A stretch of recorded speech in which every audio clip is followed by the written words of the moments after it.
Tudo Agora bem, esta chamada você? está sendo gravada. Ixi, espera aí. Esse celular tem que ficar calado. Tá calado? Tá. Bom, começamos a gravação. Boa tarde novamente a todas as pessoas que vieram aqui para essa aula de retomada do curso de extensão, psicanálise, teoria e questões filosóficas, oferecido pela Universidade Federal de Lavras. Hoje temos a 10ª aula do curso, que se chama Freud e o Patriarcado. É uma aula, então, ministrada por mim mesma, professora Léa Silveira.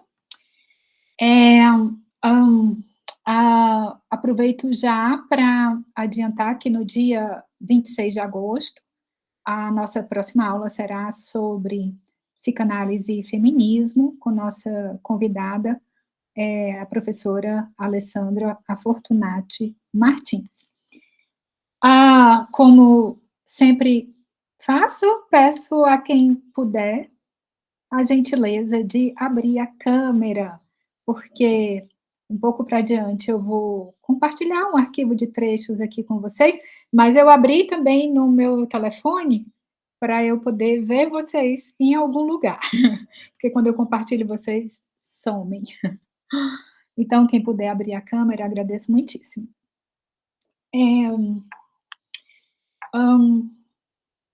Pessoal, é o seguinte, bom, olá, Janaína, boa tarde. Não posso deixar de começar essa aula fazendo uma propaganda rápida desse livro, Freud e o Patriarcado. Acho que está sem foco, né? Que foi publicado em 2020, é uma coletânea de artigos. O livro está muito bacana. Um livro que foi organizado por mim e pela Alessandra, que vem da próxima vez aqui. É uma publicação que faz parte do grupo de estudos, pesquisas e escritas feministas, que é o GPF. Quem tiver interesse de acompanhar as atividades desse grupo, basta seguir o perfil, que é o @GPF Online, e a gente vai fazer o evento presencial do GPF agora no final de agosto. Aproveito para informar isso a vocês também. Aproveito também para dizer que em breve quer dizer breve mesmo, essa semana ou na próxima, vai ser lançado um outro livro, que vai se chamar Assim é a Mulher por Trás do Seu Véu, Temas Feministas em Psicanálise. É um livro que reúne os meus ensaios sobre esse tema, né, sobre as relações, tensões, diálogos possíveis, resistências, né, entre feminismo e psicanálise.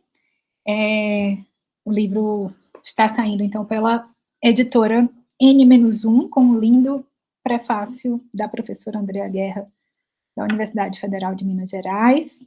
É uma edição, é um volume que vai sair numa coleção que é do Psilax, que é um laboratório de estudos de psicanálise e laço social da UFMG.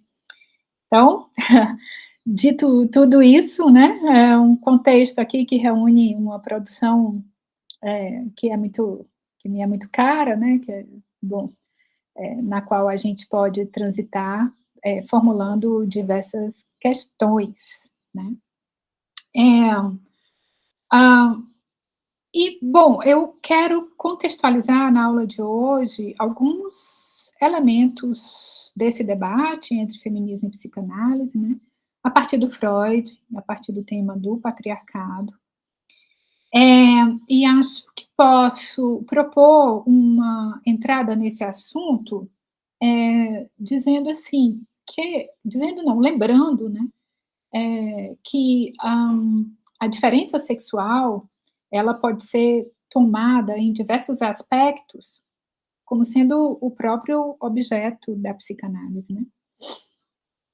Bom, isso por si só, a meu ver, né, torna-se central a relevância da psicanálise para o debate feminista, embora só possa ser situado à luz de muitas tensões.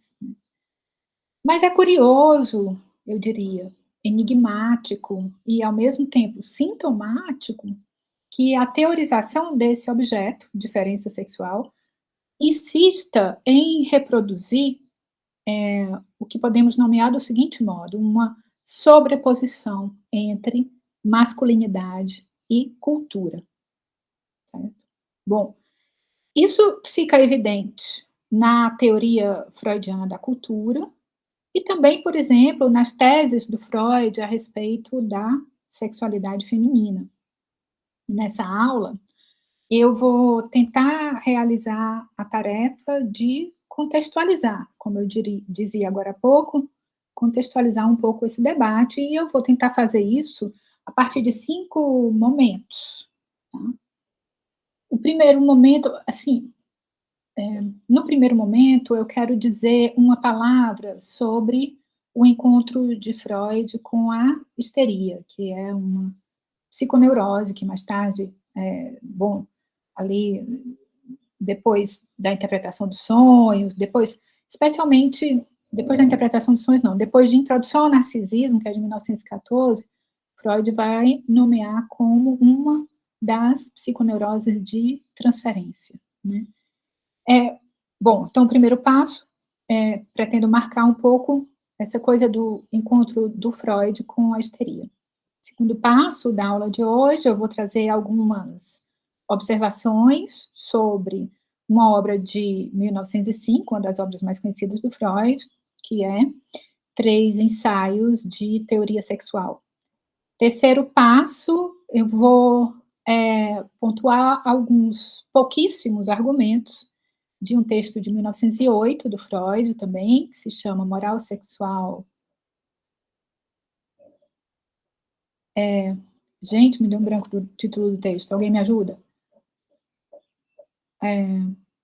Moral sexual, não sei o quê, e nervosismo moderno. Alguém tem? Gabriela, moral sexual? Acontece, me deu um branco. Enfim, daqui a pouco vem o título, tá? Obrigada, Gabriela. É, todos esses momentos que eu acabo de mencionar, eu vou passar por eles de uma maneira muito rápida, tá? E aí, chegando no quarto momento, eu vou me deter um pouco mais. E o quarto momento, eu vou dedicá-lo aos textos do Freud sobre a sexualidade feminina, tá? E, por fim, trago algumas considerações finais para poder passar a palavra para vocês e fazermos o debate. Isso, Isabela, obrigada. Moral sexual civilizada e doença nervosa moderna é uma tradução possível do título. Pois bem, vamos para o primeiro passo, o encontro com a histeria. Bom, o gesto com o qual Freud fez a psicanálise nascer, ele possui, eu diria assim, um duplo aspecto, certo? Então, de um lado, tratou-se para ele de reconhecer a histeria como resultado de um mecanismo psíquico e de designar na clínica um papel de protagonista à fala das pacientes. Então, simultaneamente essas duas coisas, né?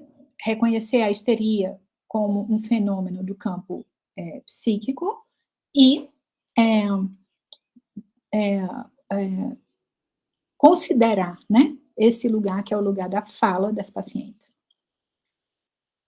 Freud pensa a histeria nesse momento como uma psiconeurose de conversão, como ele a nomeia, né? O que significa isso? Significa que um conflito psíquico é convertido em manifestação corporal, em sintoma corporal. E, bom, se é verdade que, acompanhando seu mestre, Jean-Martin Charcot, né, ele rejeitou a ideia de que a histeria seria uma afecção exclusiva das mulheres, também é verdade que foram pacientes mulheres, aquelas que impuseram inicialmente no contexto da clínica, a sua própria fala. Bom, todos os casos relatados por Freud e também por Joseph Breuer no livro Estudos sobre Histeria, cuja publicação data de 1895, todos os casos ali relatados são de pacientes mulheres. Assim como foi a uma mulher, apelidada de Dora, que se referiu o célebre relato Fragmentos da análise de um caso de histeria, que Freud publica em 1905, também a mesma data lá dos 3 ensaios. Bom, com a escuta do que mulheres diziam, Freud começou a se colocar uma pergunta que não cessaria de se radicalizar ao longo de toda a sua obra, e que, evidentemente, ultrapassa a condição feminina. Que pergunta é essa? Trata-se da seguinte pergunta: por que motivos vem um ser humano a recusar aquilo que deseja? Com relação especificamente à histeria, eu quero destacar aqui uma das formulações que Freud oferece em torno de tal pergunta. Bom, e agora eu preciso começar o compartilhamento da minha tela com vocês, tá? Porque eu vou ler alguns trechinhos. Uhum.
Oi, pessoal.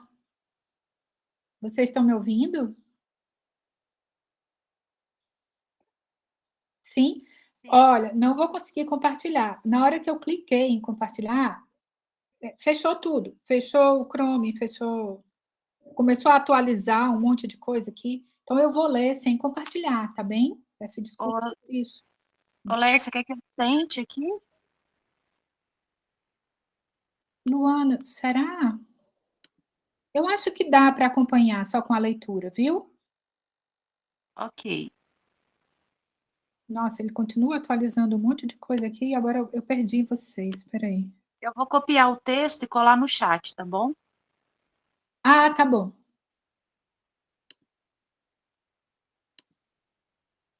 Um minutinho. Por quê? Eu não estou encontrando a tela de onde vocês estão. Que louco.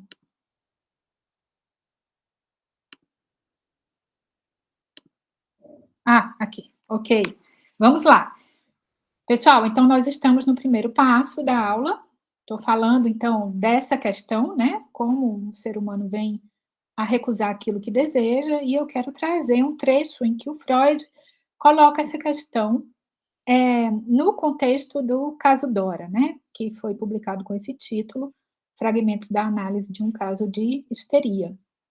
Então, ele escreve assim: toda pessoa que, numa ocasião para a excitação sexual, tem sobretudo ou exclusivamente sensações desprazerosas, eu não hesitaria em considerar histérica, seja ela capaz de produzir sintomas somáticos ou não. Bom, essas são as palavras do Freud nesse momento. E isso aponta para o fato de que Freud encontra entre a sexualidade e a neurose, bom, e aqui eu me refiro, claro, a todas as psiconeuroses, né, não apenas a histeria de conversão. Freud encontra o que aí entre a sexualidade e a neurose? Ele encontra uma relação de defesa, que nesse mesmo texto, o caso Dora, ele exprime com a ideia de que a neurose é o negativo da perversão. Bom, a palavra perversão, ela aparece aqui por ser o termo com o qual a psiquiatria do século XIX se referia, grosso modo, ao comportamento sexual dissociado da ideia de reprodução e do intercurso sexual, então considerado normal. É, então, é um pouco sobre isso que eu quero desenvolver agora no segundo passo da aula, dedicado aos 3 ensaios, tá? Entramos nele agora. Como eu disse, seriam apenas observações muito breves, né? Pois bem, a sexualidade infantil, ela envolve, para Freud, pulsões parciais, como a gente sabe, né? E nela, na sexualidade infantil, não vige o primado da genitalidade, que só se institui com a puberdade, sendo exatamente isso que o psicanalista quer evitar ser projetado retroativamente na infância. A sexualidade na psicanálise, ela diz respeito ao fato de o corpo obter prazer com certas atividades. Um prazer que se descola da satisfação das necessidades para ser vivido independentemente dessa satisfação. Um prazer plástico e perverso, de cuja energia, após o recalque, a cultura se vale para se constituir.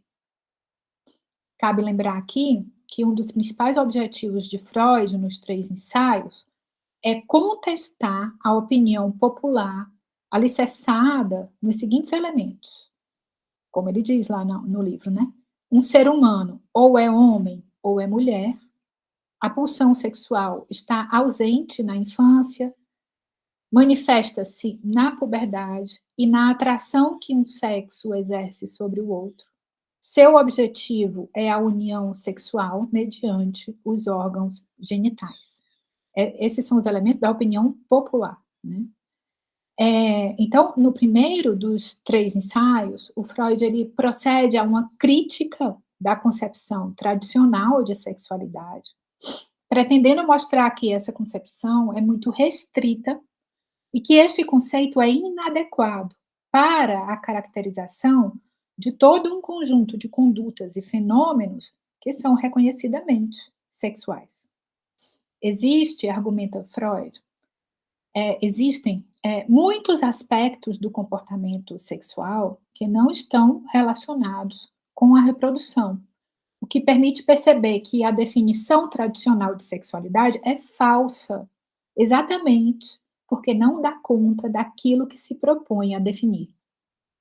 Tudo se passa aqui como se Freud estivesse reconhecendo que aquilo que então aparecia como definição era, na verdade, uma norma. O que supostamente era uma definição não descrevia o que algo é, no caso, a sexualidade, mas pretendia ditar, prescrever e não descrever, né? Ditar como a sexualidade deveria ser. A concepção tradicional de sexualidade vincula a sexualidade aos órgãos genitais, então é preciso romper com essa concepção. Por quê? Porque ela não é incompatível apenas com a sexualidade infantil, que já era, então, amplamente observada, mas, segundo Freud, tomada como exceção. Essa concepção tradicional de sexualidade, ela é incompatível com a caracterização, esse é o ponto importante, das próprias perversões, e com algo que participa do ato de reprodução e que é o prazer preliminar, ou como Freud diz nos 3 ensaios, o pré-prazer. Voltando aqui à palavra perversão, né? Trata-se de um termo empregado pela psiquiatria do século XIX, com a pretensão de nomear comportamentos, então considerados patológicos, que correspondiam à busca de prazer de modo independente do ato sexual reprodutivo. A concepção tradicional de sexualidade entende as perversões como sexuais. Vejam bem, embora elas, as perversões, exatamente escapem ao critério eleito para caracterizar a sexualidade. A questão, então, é uma questão que Freud percebe muito bem aqui, né? É então a seguinte: como seria possível caracterizar as perversões como sexuais, partindo de uma definição de sexualidade que exatamente exclui de seu campo tudo aquilo que não tem a ver com a reprodução e, portanto, com a genitalidade, né? Ou passamos a considerar as perversões como fenômenos que não estão no registro da sexualidade, ou precisamos de um conceito mais abrangente de sexualidade. Dito ainda de outro modo, se as perversões são sexuais, então a sexualidade não pode ser restrita à reprodução. Como poderia a psiquiatria reconhecer determinados comportamentos como perversões se eles não fossem exatamente sexuais, né? Então, Freud enfrenta essa grande questão nos 3 ensaios, né? E aí ele afirma expressamente que a palavra perversão, ela é imprópria no contexto da patologia. Por que que ela é imprópria? Porque, argumenta Freud, a disposição perverso-polimorfa, quer dizer, de muitas formas, né, vinculada àquelas pulsões parciais, é algo comum a todos os seres humanos, pois, evidentemente, nenhuma relação sexual, nem mesmo aquelas que eram entendidas como norma, se restringe ao coito, se restringe ao intercurso sexual. A psicanálise importa reconhecer que a meta sexual não pode ser apenas o coito, a união dos órgãos genitais, e que o objeto não pode ser apenas um adulto do sexo oposto. Aqui eu leio o trecho número 2, Luana, se você conseguir copiar no chat, agradeço. É também dos 3 ensaios. Ele diz: na concepção da psicanálise, também o interesse exclusivo do homem pela mulher é um problema que requer explicação. Não é algo evidente em si, baseado numa atração fundamentalmente química. Então, o procedimento do Freud, nessa obra de 1905, é tentar tornar isto mais específico, ou seja, tornar claro que a concepção tradicional de sexualidade identifica indevidamente sexualidade e reprodução, trazendo ao lado, né, essa noção de genitalidade.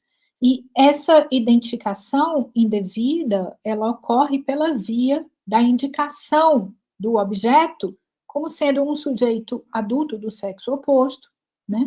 E também com a afirmação de que a meta da sexualidade seria única e exclusivamente a união genital. Bom, a concepção tradicional, ela faz isso adotando a reprodução como um ideal normativo e pretendendo que, com ele, o limite entre o que é sexual e o que não é esteja muito claramente estabelecido. O problema é que esse limite não se adequa aos fenômenos, esse limite pretendido, né?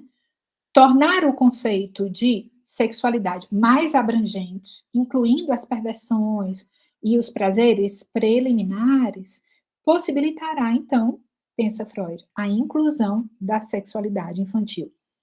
Conforme eu caminhar aqui na aula, vai ficar claro por que eu estou dizendo isso sobre esse momento do pensamento do Freud, tá? Agora, nós vamos para o terceiro passo, que é sobre o texto de 1908, A Moral Sexual Cultural e o Nervosismo Moderno. Pois bem, Freud diagnosticou o caráter paradoxal da moral sexual da época e do lugar em que ele viveu, né? A Europa, passagem do século XIX para o século XX, destacando especialmente o modo como a opressão incidia sobre a vida psíquica das mulheres. E como o seu adoecimento, o adoecimento das mulheres, o adoecimento psíquico das mulheres, frequentemente se articulava com as exigências implicadas no casamento. Freud entendia que a neurose expressava nas mulheres uma espécie de revolta contra certas diretrizes estabelecidas socialmente e que demandavam, especialmente delas, o silenciamento da sexualidade. Tudo isso está lá no texto de 1908.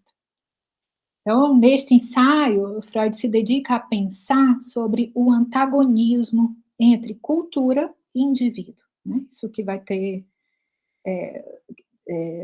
Freud vai escrever ainda muitos textos sobre esse antagonismo, né? Isso já aparecia em algumas observações pontuais dele, antes de 1908. Mas esse é o primeiro texto que Freud dedica diretamente ao problema, que é aqui abordado de um ponto de vista sociológico, assim como diz James Stratton na nota que ele faz a esse texto na coleção Obras Psicológicas Completas de Sigmund Freud. Eu concordo com Stratton quando ele diz isso, né?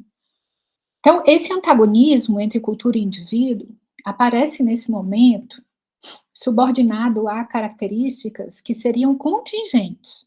Quer dizer, essas características diriam respeito à moral cultural da época em que Freud viveu, por isso contingentes, né? O que Freud quer destacar é que o fato de uma sociedade ser intensamente repressiva produz consequências específicas do ponto de vista da neurose. A ideia de que uma sociedade pouco repressiva não torna o recalque desnecessário ainda não está, neste momento, assim eu penso, clara para Freud.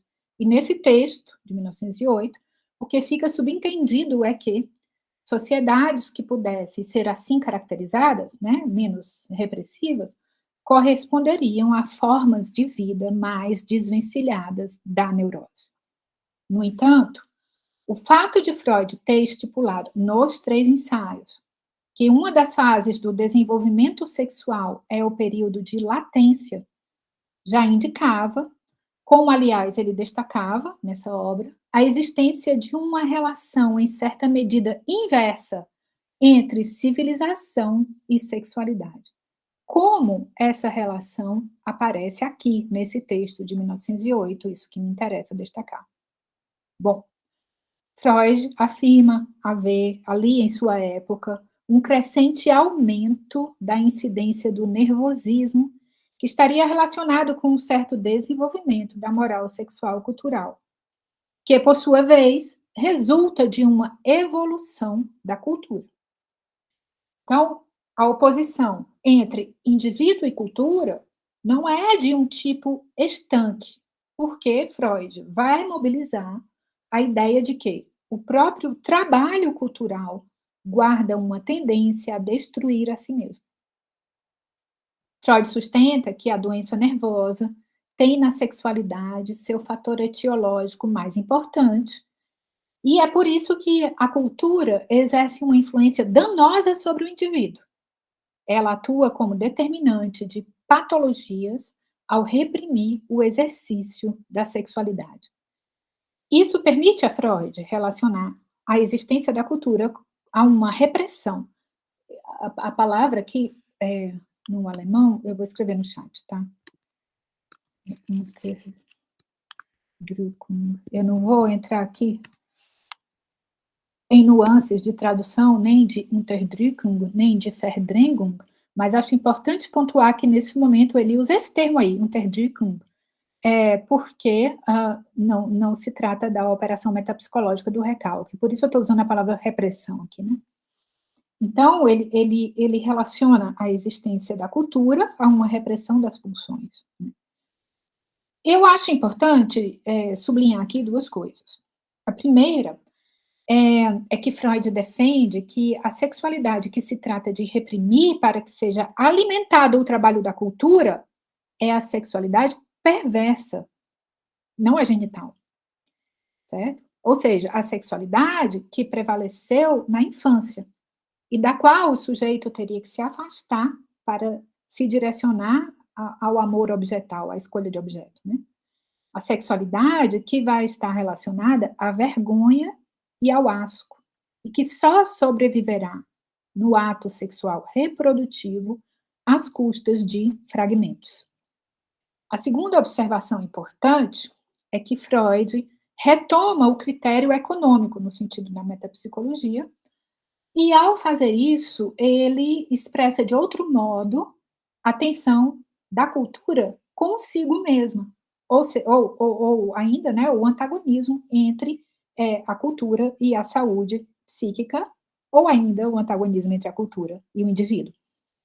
E aqui eu leio o trecho 3, que eu considero fundamental. Luana, se você conseguir colar novamente, agradeço. Ah, já estão todos aí, né? Agora que eu vi, desculpe. Então, o trecho 3, pessoal, que está aí no chat. Peço para vocês lerem comigo. Freud escreve, no texto de 1908. A experiência ensina que há, para a maioria das pessoas, um limite, além do qual sua constituição não pode acompanhar as exigências da civilização. Todas as pessoas, né? Todas as pessoas que querem ser mais nobres do que sua constituição lhes permite, sucumbem à neurose. Elas estariam melhores se lhes fosse possível ser piores. Eu acho essa afirmação, assim, absolutamente genial. Assim, se a cultura exige que se pague o preço da neurose, isso acontece porque a neurose é o negativo da perversão. Ou seja, porque a energia empregada no trabalho da cultura é a energia que o indivíduo recusa ao prazer perverso. Certo? Então, esses são elementos de entrada, a meu ver, no debate que a gente vai fazer agora, que vamos permitir, então, nos voltarmos para esse tema, Freud e o patriarcado. E agora eu vou, então, para a quarta etapa da aula, que é a principal etapa do que eu preparei. Me refiro aos textos do Freud sobre a sexualidade feminina. Então temos todo esse potencial aí subversivo do pensamento do Freud a respeito da sexualidade. Mas, de outro lado, nós não podemos negligenciar o fato de que as últimas considerações de Freud sobre a sexualidade feminina apresentam teses inaceitáveis. Essa é a palavra, a meu ver. Elas são inaceitáveis. Entre elas, lembremos que Freud situa as mulheres na contracorrente da civilização ao sustentar que nós seríamos menos capazes de sublimação e que possuiríamos um supereu mais fraco. Isso é especialmente inaceitável, para dizer o óbvio, porque corresponde a uma argumentação que tende a corroborar a longa tradição patriarcal de alijar as mulheres da esfera pública, tornando, afinal, sem sentido o debate feminista, assim como tornaria sem sentido qualquer debate em que a participação de mulheres contasse como algo relevante. Nós estaríamos destituídas das condições para tal participação. Os argumentos de Freud em torno desse ponto, eu tento formular isso do seguinte modo: eles enraizam, de modo paradoxal, reivindicações que podem ser caracterizadas como democráticas em pretensões de naturalização. Então, uma reivindicação que fosse nesse sentido, né, a participação das mulheres na esfera pública, uma reivindicação democrática, né? Freud acaba fazendo um movimento de enraizar essas reivindicações numa suposta naturalização, claro, uma naturalização que não se sustenta, né, que padece de uma argumentação muito frágil. E é sobre isso que eu quero falar agora. Então, embora uma mulher, ele diz, né, embora ele diga que uma mulher tem que se tornar mulher, aquilo que é decisivo e irredutível para ele, no ponto de partida desse percurso, é o fato de a criança possuir ou não possuir um pênis.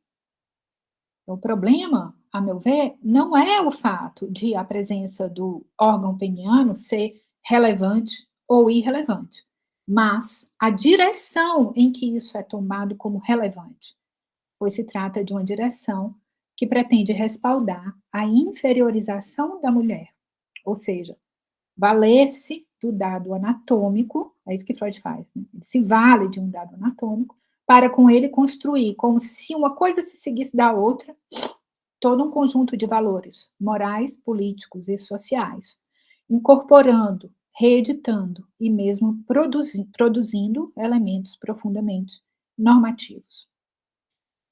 Então, do que eu estou querendo falar aqui? Eu estou querendo falar de uma ambiguidade, né? Uma ambiguidade entre fornecer elementos que promovem, que poderíamos chamar de emancipação da mulher, né? Ou, de outro lado, reforçar argumentos que corroboram com a sua condição de subalternidade, né? Essa ambiguidade, a meu ver, ela marca o próprio modo pelo qual Freud afirma que uma mulher se torna mulher a partir da bissexualidade originária da criança. Isso porque, em nenhum momento, ele rebate essa tese para o menino. É a mulher quem tem que adentrar o processo do tornar-se, porque o dado de saída é a referência ao falo. Isso não significa que, para Freud, a sexualidade masculina também não seja um processo, claro, né? Ela é, no entanto, um processo considerado mais simples, pois não envolve, assim pensa Freud, nem uma troca de objeto, nem uma troca de genital. É essa suposta simplicidade da sexualidade masculina que permitiria situá-la, né, em algum lugar de referência de partida para a sexualidade feminina. Os comentários que Freud tece a respeito da sexualidade feminina não são desvencilháveis do problema tão revisitado por ele, aquele problema lá que eu estava mencionando no início da aula, do antagonismo entre indivíduo e cultura, já que são comentários radicados numa certa forma de cultura, mais uma vez, Europa, passagem do 19 para o 20. Freud estava a esse respeito, como propôs Juliet Mitchell, né, uma grande psicanalista feminista, Freud estava a esse respeito, como propôs Juliet Mitchell, fazendo um diagnóstico da condição da mulher de seu tempo, sem explicitá-lo enquanto tal, ao mesmo tempo em que lançava as bases para conceber o mal-estar como algo estruturante da civilização. Freud parte, assim, de uma abertura tão fecunda, aquilo que eu mencionava no início, com relação à histeria, né, para chegar, no que diz respeito à questão da feminilidade, a um ponto tão completamente preso aos preconceitos de sua época. Ao longo da década de 20 do século passado, Freud procedeu a uma revisão do complexo de Édipo, que consistiu em acrescentar-lhe certas teses. A maior parte dessas teses concerne a sexualidade feminina. Nesse período, por referência à fase fálica, ele vai dizer assim, que o Édipo tem lugar numa fase que é genital, mas na qual as crianças concebem exclusivamente o genital masculino. A existência do órgão genital feminino permanece, assim pensa Freud, desconhecida pelas crianças.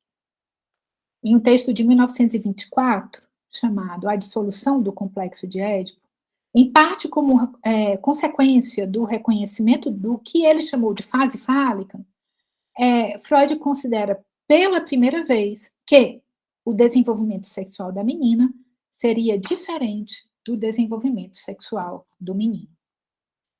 Nas meninas, o complexo de Édipo levanta um problema a mais, ele diz assim, com relação ao desenvolvimento psíquico dos meninos, porque, em ambos os casos, a mãe é o objeto original. O complexo de Édipo tem que ser, assim, na menina, uma formação secundária, ele argumenta. E o problema pode, então, ser formulado do seguinte modo. O problema, tal como ele coloca para si mesmo, né?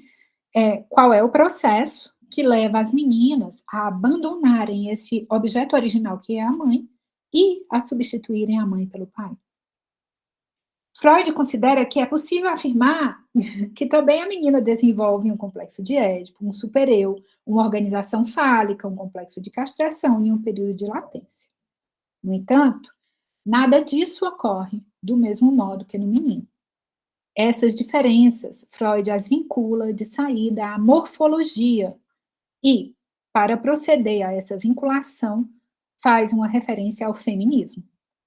Qual é o trecho em que isso ocorre? É o trecho de número 4, que vocês podem ler no chat.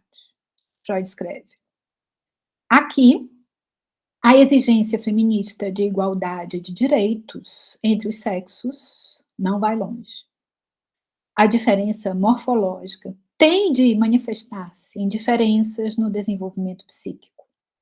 Anatomia é destino, podemos dizer, parodiando uma frase de Napoleão. Nesse trecho, Freud diz que a questão morfológica, anatômica, reverbera de maneira muito significativa no psíquico, o que seria algo razoável, né, de pensar.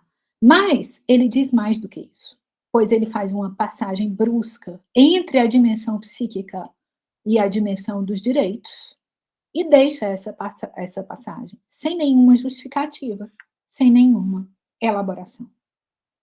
Que Freud pensa, então, que acontece no caso das meninas?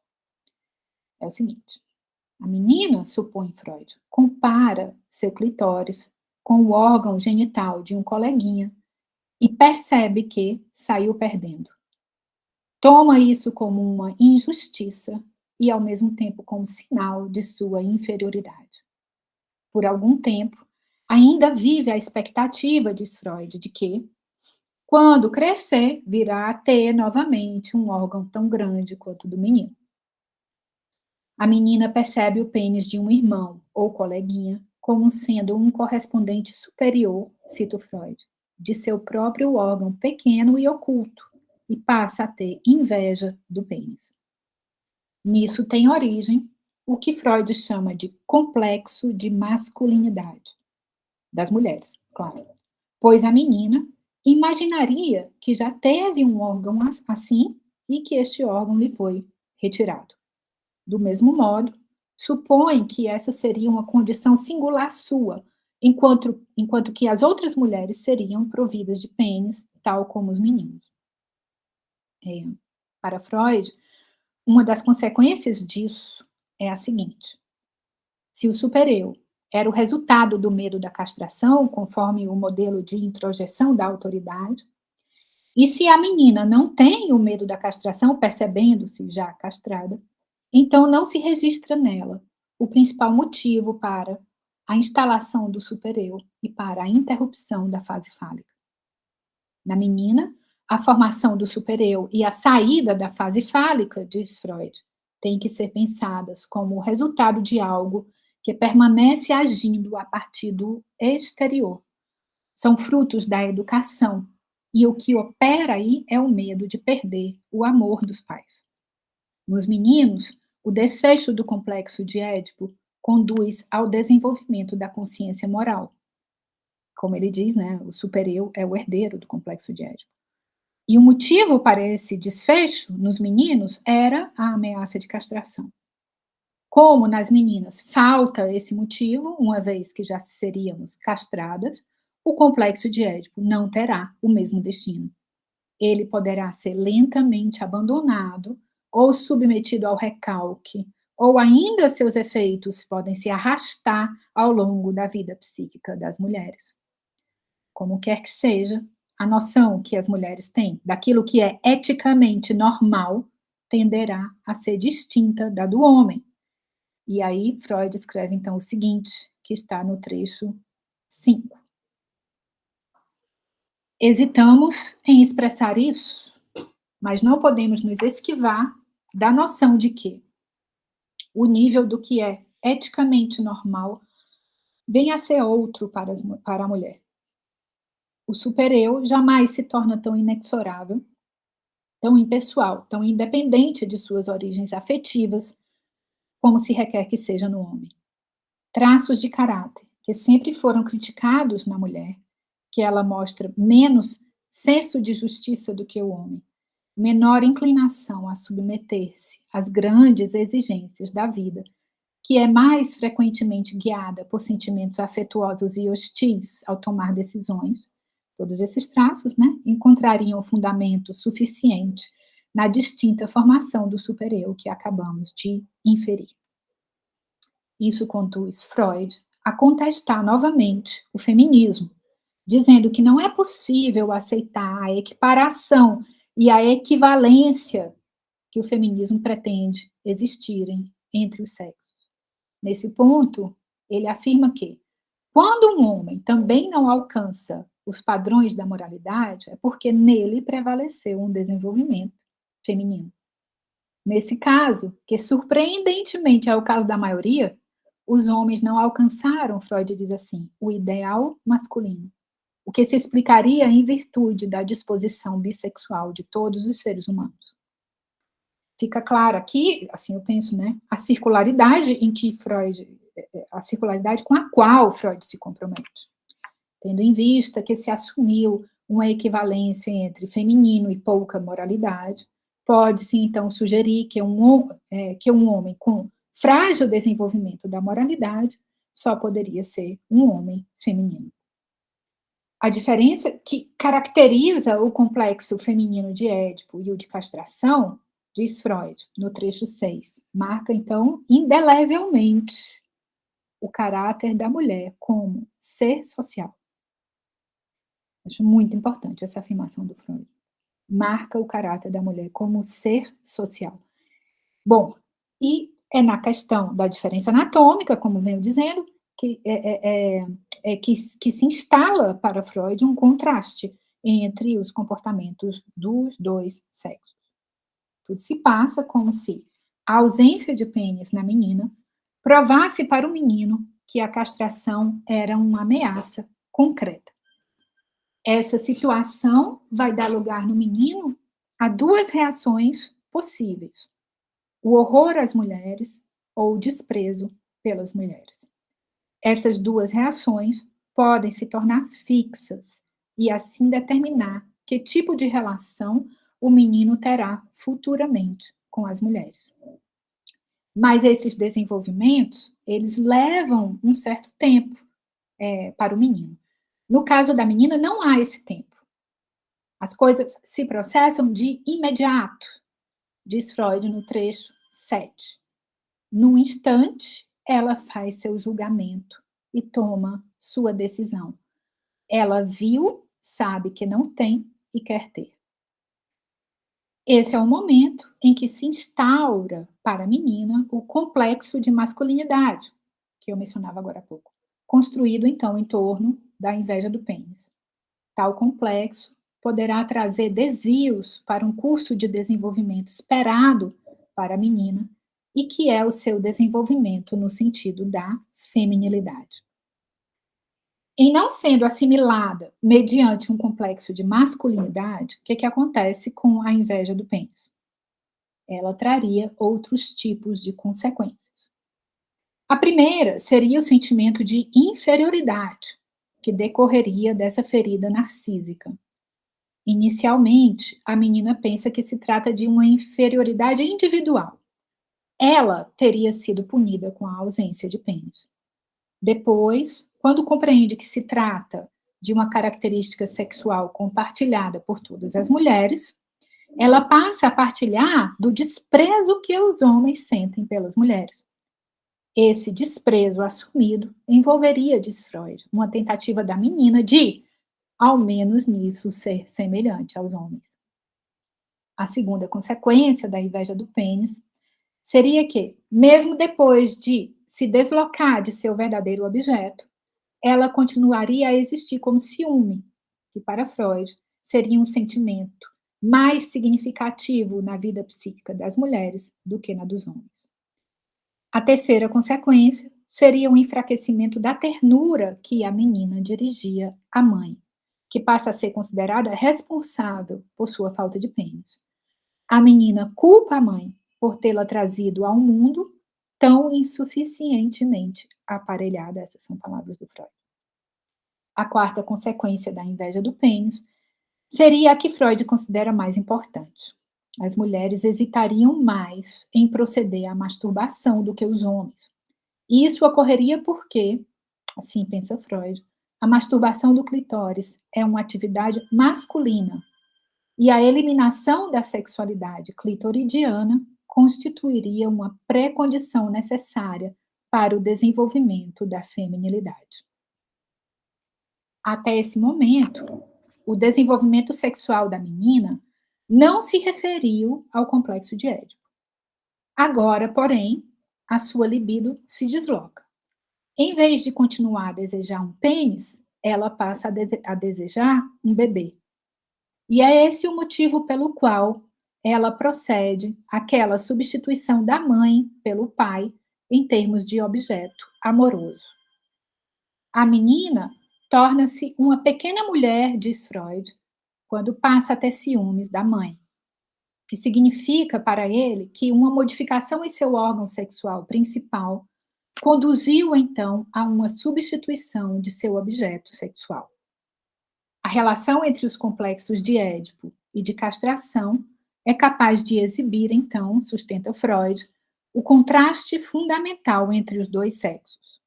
Essa oposição tem o seu sentido esclarecido pelo próprio conteúdo do complexo de castração. Ele inibe e limita a masculinidade, enquanto promove a feminilidade. É essa elaboração que Freud considera permitir vincular estreitamente os caminhos da vida psíquica à diferença anatômica entre os sexos. Freud é muito claro ao afirmar coisas tais como: aqui eu vou para os trechos 8, 9, 10 e 11 no chat. Peço para vocês lerem comigo. No homem, a influência do complexo de castração deixa também certo grau de menosprezo pela mulher, percebida como castrada. Já a mulher admite o fato de sua castração, e com isso a superioridade do homem e sua própria inferioridade, mas também se revolta contra esse desagradável estado de coisas. A menina descobre a sua inferioridade orgânica, ela se dá conta de seu defeito. Bom, eu vou passar um pouquinho das 5 horas, pessoal, considerando o nosso atraso e a nossa interrupção, tudo bem? Para poder chegar onde eu quero, tá bom? Então, é curioso notar, vejam bem, que em um texto de 1912, chamado assim, sobre a mais geral degradação da vida amorosa, Freud havia observado que é no quadro da impotência psíquica que surge a necessidade do desprezo pela mulher. A necessidade de degradar a mulher, de tomá-la como inferior, para que se torne possível a sua penetração. Freud, naquele texto de 1912, ele relacionava isso a razões culturais, expressão do Freud lá, que, ao implicarem exigências distintas na educação de homens e de mulheres, incidiriam em configurações também distintas de suas formas de amar. E ali ele escrevia o seguinte, vejam bem, trecho 12, ele escrevia que a conduta amorosa do homem no nosso mundo atual civilizado, o que eu acho que nós podemos quase ler como em nossa sociedade patriarcal, carrega em si absolutamente o selo da impotência psíquica. Eu acho isso tão curioso.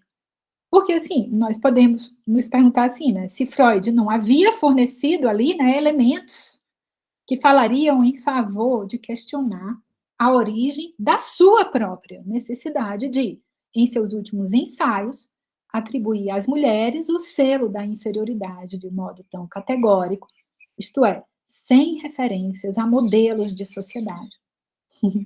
Não estaria Freud, nesse caso, colocando em ato algo que ele mesmo denunciou? Né? Pois bem, em um outro texto que se chama Sobre a Sexualidade Feminina, este agora de 1931, 3 caminhos são identificados a partir do reconhecimento pela menina de sua própria inferioridade. O primeiro caminho seria o afastamento da sexualidade. A menina, ela renuncia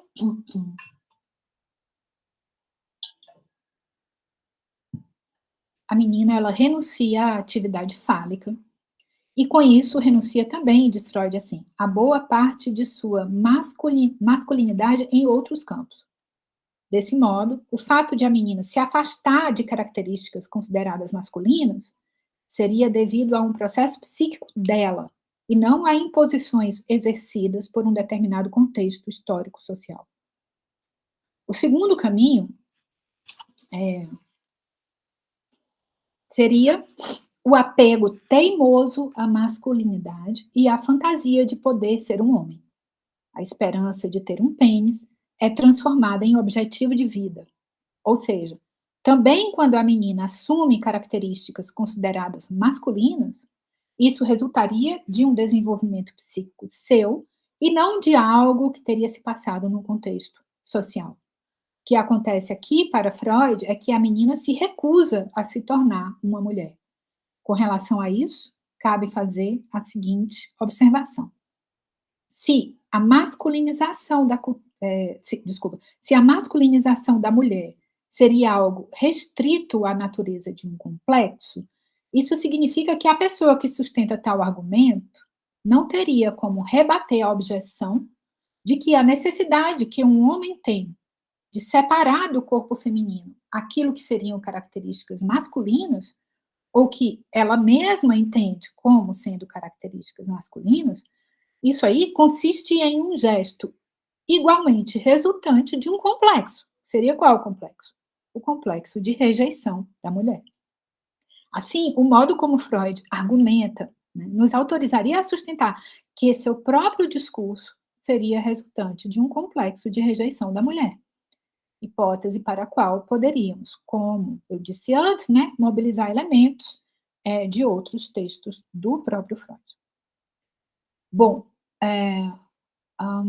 o terceiro caminho, né, assim, a partir do reconhecimento pela menina de sua própria inferioridade, o terceiro caminho seria um caminho bastante sinuoso, que leva a menina a tomar o pai como objeto e que constituiria, assim pensa Freud, a feminilidade normal.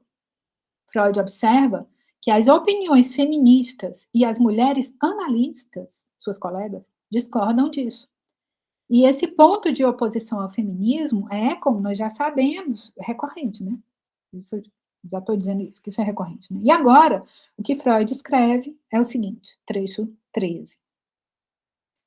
Pode-se prever que os analistas com opiniões feministas, assim como as mulheres analistas, não estarão de acordo com essas declarações. Dificilmente deixarão de objetar que tais teorias provêm do complexo de masculinidade do homem e servem para justificar teoricamente sua inata propensão a rebaixar e oprimir a mulher. Os oponentes dos que assim falam acharão compreensível, por sua vez, que o sexo feminino não queira admitir o que parece contrariar a tão ansiada igualdade com o homem. Ora, nós poderíamos retrucar que, do mesmíssimo modo, as representantes do sexo feminino acharão compreensível, por sua vez, que os homens não queiram admitir uma igualdade entre os sexos no sentido da oposição entre superioridade e inferioridade. Mais do que isso, a própria teoria freudiana fornece elementos, como eu venho dizendo, para que essa rejeição se torne inteligível. Para Freud, no entanto, a situação feminina só se estabelece, vejam, trecho 14, só se estabelece quando o desejo pela criança substitui o desejo pelo pênis, restando reservada a satisfação ilimitada para o caso em que a mulher tem um filho do sexo masculino. Freud diz no trecho 15.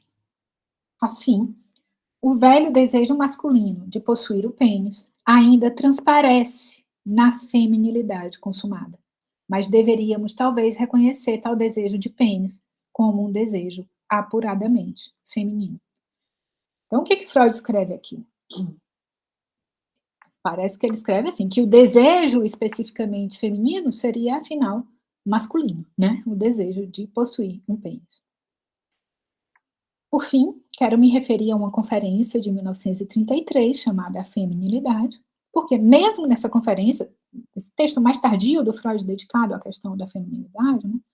Mesmo nessa conferência, quando Freud traz para a sua escrita profundas e importantes hesitações sobre as sobreposições entre, de um lado, masculinidade e atividade, e de outro, feminilidade e passividade, ele recorre ao fator constitucional, na consideração de que, embora se torne preciso reconhecer o papel da determinação social, ela precisa ser emparelhada a essa interferência. Em que sentido? Trecho 16.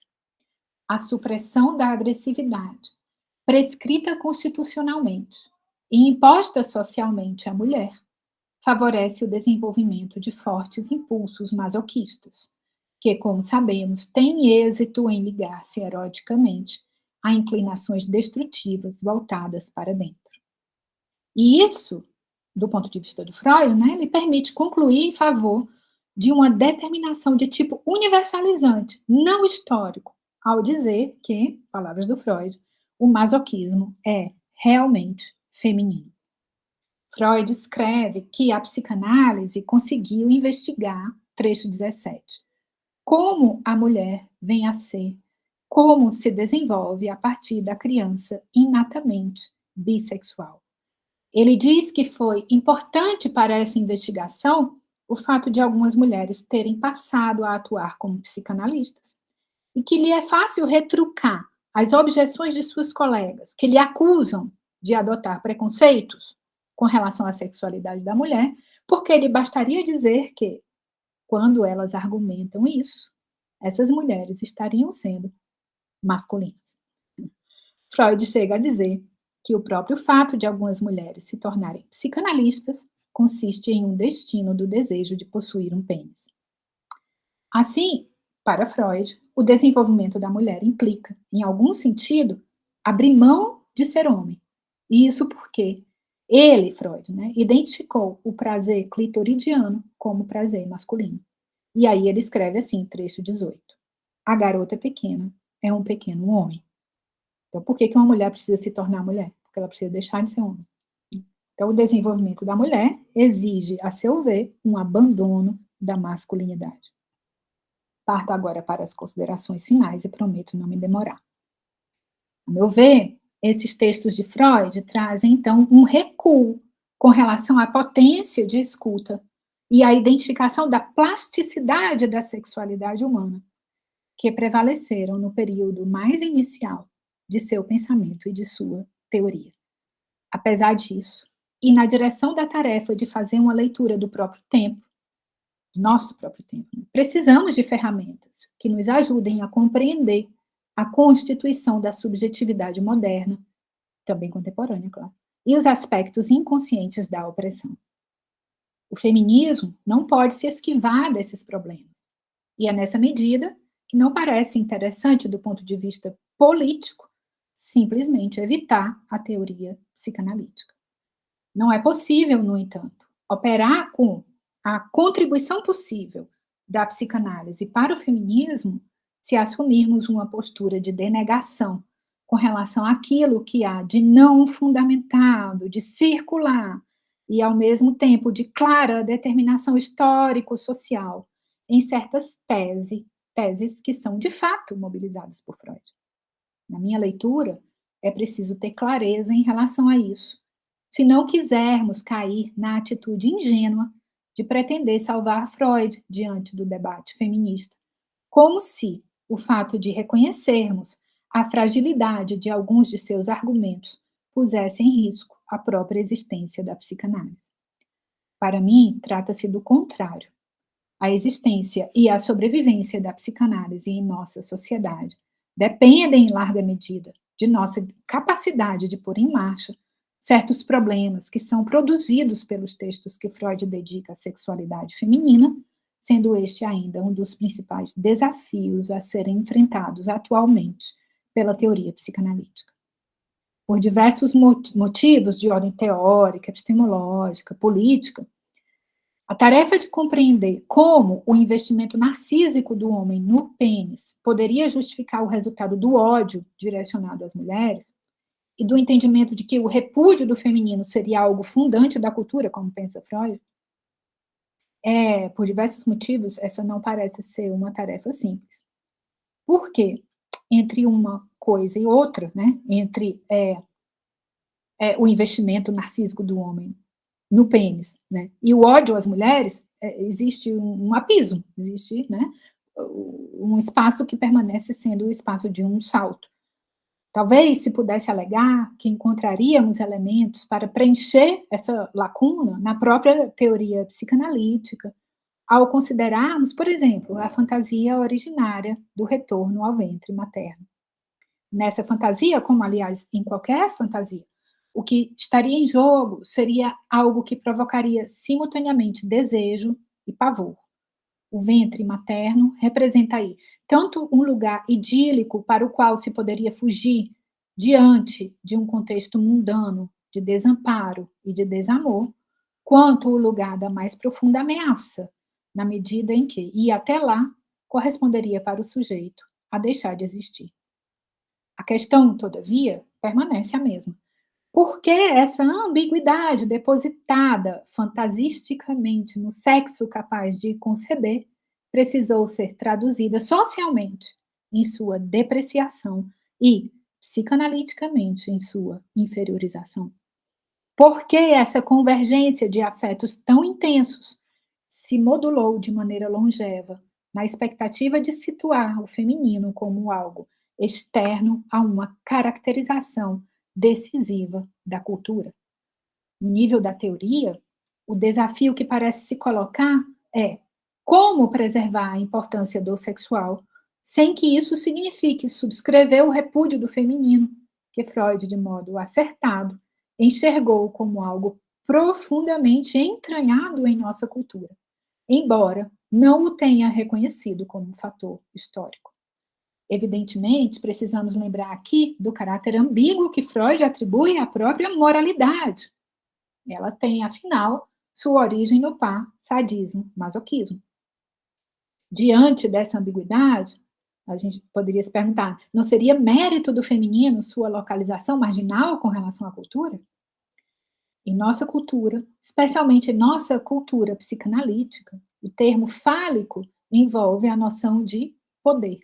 Então, é comum a gente ouvir pessoas dizerem que a beleza da psicanálise estaria em apontar o feminino como algo que estaria para além disso, para além do campo do poder e do desejo pelo poder.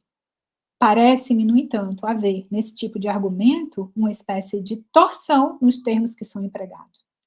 Caracteriza-se o próprio feminismo como reivindicação fálica, e disse que a verdadeira força do feminino estaria em se localizar fora de uma busca por poder.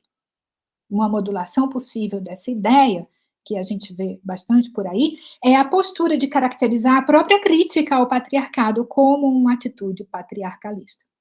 Nisso, já se parte do pressuposto não explicitado, não assumido enquanto tal, que é o seguinte pressuposto: os lugares de exercício de poder seriam masculinos em si mesmos.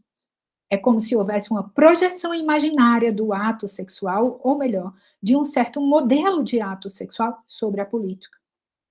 É difícil evitar, com relação a isso, a impressão de uma certa ilusão, a de que seria possível uma localização da subjetividade fora de relações de poder. E isso não parece ser possível, porque a existência social humana sempre envolve essas relações. Então, talvez seja plausível colocar a seguinte pergunta: se essa correspondência entre fálico, masculino e poder não traz consigo a reiteração e mesmo a racionalização, suposta racionalização, né, do desalojamento de mulheres com relação ao espaço público. O problema, a meu ver, não é pensar a importância subjetiva das margens da moralidade, porque, de fato, como Freud nos ensina muito bem, existem muitas armadilhas em torno do super-eu e muitos paradoxos em torno da rigidez moral. O problema é a insistência em se dizer, de uma maneira que nunca chega a se fundamentar, que esse lugar é, para o bem e para o mal, o lugar do feminino.